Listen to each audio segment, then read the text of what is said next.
इस प्लेटफॉर्म के थ्रू आज हम इस वीडियो के थ्रू कवर करने जा रहे हैं डेप्रीशिएशन। ठीक है, डेप्रीशिएशन इनकम टैक्स में हम कवर करेंगे। ठीक है,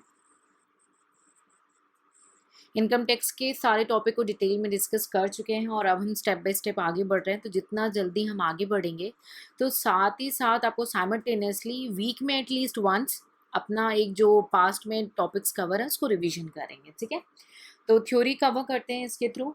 सबसे पहले जो डेप्रीशिएशन है वो एसेट्स पे लगता है। ठीक है, किस पे लगता है? एसेट्स पे लगता है। कैसी एसेट्स होंगी? एक एसेट्स को हम बोलते हैं टेंजिबल, जो कि नज़र आती हैं, और दूसरा होती है इंटेंजिबल्स।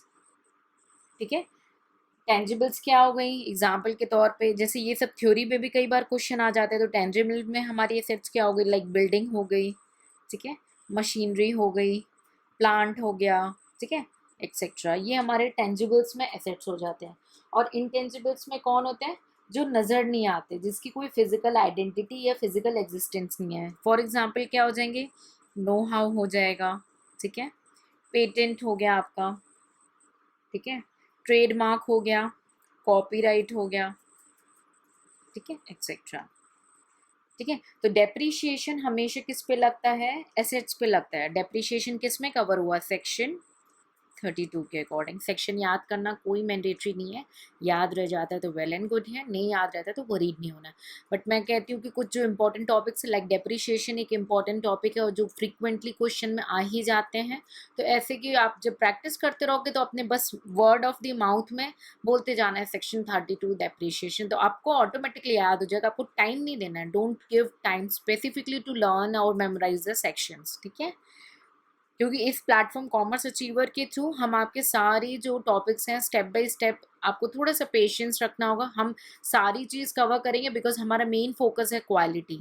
ठीक है, so it might seems you कि थोड़ा slow but it will give you the best result. Okay, तो मैंने बोला टेंजिबल और इनटेंजिबल एसेट्स पे हमारा जो डेप्रिशिएशन है वो लगता है। अब टेंजिबल जो एसेट्स है ना, उनका डेप्रिशिएशन का एक परसेंटेज होता है ना भाई, कि ये एसेट है तो उस पर इतना परसेंटेज ऑफ द डेप्रिशिएशन लगेगा। ठीक है, तो इसकी एक प्रॉपर चार्ट है इनकम टैक्स के थ्रू, आप स्टूडेंट्स रेफर करूँगी, बहुत ही लंबी चार्ट है, इनकम टैक्स की वेबसाइट पर जाके आप उसको रेफर करेंगे। और कई बार आपके क्वेश्चन में भी जो है डेप्रिशिएशन का रेट गिवन रहता है। ठीक, इनटेंजिबल जो है वो ऑन द स्पेसिफाइड 25% उनका रेट ऑफ द डेप्रीशिएशन होता है। ठीक है, तो पहला पॉइंट हमने क्या समझा कि एसेट्स क्या है, क्या एसेट्स पे लगते हैं डेप्रीशिएशन। ठीक है, दूसरा हम समझेंगे कैसे एसेट्स बनते हैं, ब्लॉक ऑफ एसेट्स बनते हैं। ब्लॉक यानी हम एक ग्रुपिंग करते हैं एसेट्स की, उनको क्लासिफाई करते हैं उनके फीचर्स या उनके कैरेक्टरिस्टिक्स बेसिस पे। तो ये भी दो पार्ट पे डिवाइडेड है आपका। ठीक है, एक आपका सेम क्लास ऑफ एसेट हो जाते हैं। देखिए थ्योरी अच्छे से समझ लेंगे ना, न्यूमेरिकल इजी हो जाएगा। और थ्योरी तो नहीं समझते हैं तो आपको हर न्यूमेरिकल में कुछ नया नज़र आ रहा होता है।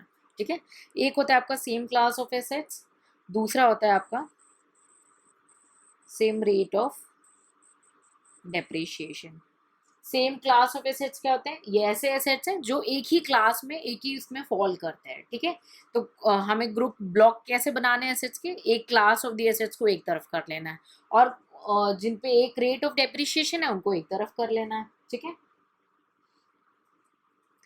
ठीक है, ये WDV मेथड होता है। अभी WDV क्या होता है इसको भी मैं एक्सप्लेन करूंगी। ठीक है, तो आपको आई होप ये क्लियर हो गया। एसेट्स पे डेप्रिशिएशन लगता है जो कि टेंजिबल और इंटेंजिबल होते हैं, और ब्लॉक ऑफ एसेट्स कैरी होते हैं जो कि सेम क्लास ऑफ एसेट्स होते हैं और सेम रेट ऑफ डेप्रिशिएशन वाले आपके जो होते हैं एसेट्स होते हैं। ठीक, अब नेक्स्ट देखते हैं कंडीशंस।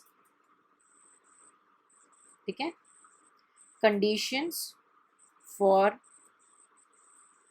अलाउबिलिटी of depreciation. क्या कंडीशंस होंगी डेप्रिशिएशन को अलाउ करने के लिए? सबसे पहली जो आपकी कंडीशन है वो है ओनरशिप की। ठीक है, पहली कंडीशन क्या है? ओनरशिप। होली या पार्शली जो है जिसको डेप्रिशिएशन क्लेम करना है ना, जिसको ये दिखाना है कि हमें डेप्रिशिएशन का बेनिफिट लेना है, उसको रिड्यूस करना है अपने प्रॉफिट से, तो वो या तो होली, या तो वो पूरा उसका ओनर होना चाहिए, या पार्शली। पार्शली भी अगर ओनर है ना तो भी उसको डेप्रिशिएशन मिल जाएगा। ठीक है, तो होली या पार्शली ओनरशिप होनी चाहिए। ठीक है, सेकेंड कंडीशन है यूज, एसेट जो है वो यूज होनी चाहिए, ठीक है, यूज होनी चाहिए, ये भी होली पार्शली भी चलेगी।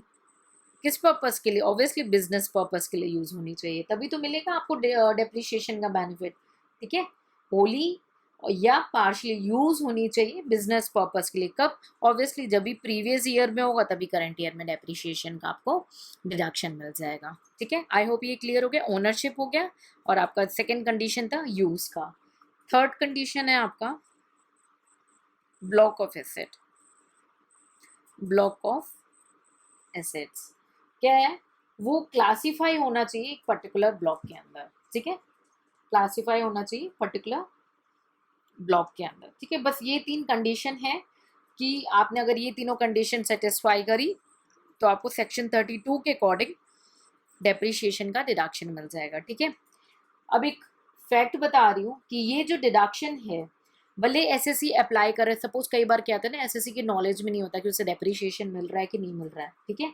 तो ये एक मैंडेटरी डिडक्शन है, ठीक है, चाहे या चाहे नहीं एसएससी ने क्लेम किया उस डिडक्शन को, ठीक है, बट उसको ये डिडक्शन मिलेगा, ठीक है। तो ये क्या हो गया आपका मैंडेटरी डिडक्शन। ये फोर्थ एक इम्पॉर्टेंट पॉइंट है, ये एक आपका मैंडेटरी डिडक्शन है।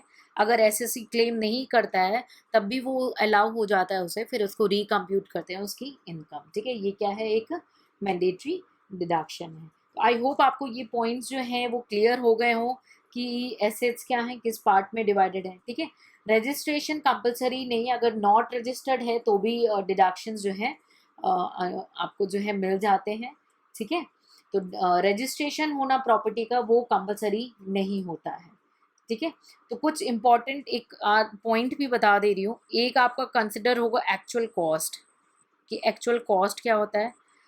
तो ये डिपेंड्स आप कौन सी लेवल ऑफ द एग्ज़ाम में बैठ रहे हो। सपोज आप यूपीएससी में बैठ रहे हो तो इतना डिटेल में नहीं आता है, स्ट्रेट अवे आपको एक्चुअल कॉस्ट गिवन होती है, आपको वो पुट करना पड़ता है।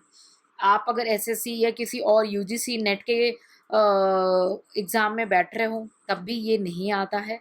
यस, अगर आप सीए हो, क्योंकि भाई सीए एक्सपर्टाइज्ड होते हैं इसमें, तो सीए हैं या सीएस हैं, उनके भी एग्ज़ाम में इसकी एक्सपर्टाइज की ज़रूरत होती है, तो उसको हम सेपरेट वीडियो में कवर करवा देंगे आपको, ठीक है। तो एक्चुअल कॉस्ट एक होता है आपको, जिसको सेपरेटली आपको अंडरस्टैंड करना पड़ेगा। रेट ऑफ डेप्रिसिएशन मैंने आपको क्या बोला, आपको जो है इनकम टैक्स की वेबसाइट से रेफर करना पड़ेगा, ठीक है। तो इस वीडियो के थ्रू हम इतना ही कवर करेंगे, ये एक बेसिक अंडरस्टैंडिंग है। एक और हम वीडियो लेकर आएंगे बेसिक अंडरस्टैंडिंग की, जहाँ पे हम WDV या एडिशनल डेप्रिसिएशन एक कॉन्सेप्ट है, और एक कॉन्सेप्ट है आपका न्यू एसेट अगर आपने एक्वायर किया, और 180 डेज वाला कॉन्सेप्ट है, ठीक है। इन सबको डिटेल में वहाँ पे डिस्कस करेंगे, ठीक है। तो आई होप इतना ये चीज़ आपको क्लियर हो गई हो। ये एक बेसिक है, और बेसिक थ्योरी अंडरस्टैंड करना बहुत ज़्यादा इंपॉर्टेंट होता है। स्टूडेंट लगता है नहीं यार डायरेक्ट न्यूमेरिकल में बैठ जाओ, ये वही स्टूडेंट सबसे बड़ी मिस्टेक करते हैं। आप पहले इसको एक ही बार सुन लोगे ना, आपके आगे के सारे न्यूमेरिकल्स आपके लिए ईजी हो जाएंगे, कंपैरेटिवली कंफर्टेबल हो जाएंगे, ठीक है। So I hope it's all clear. See you in the next lecture with more detail of the depreciation as per section 32 of the Income Tax Act. Okay? Till then, please take care. See you in the next lecture.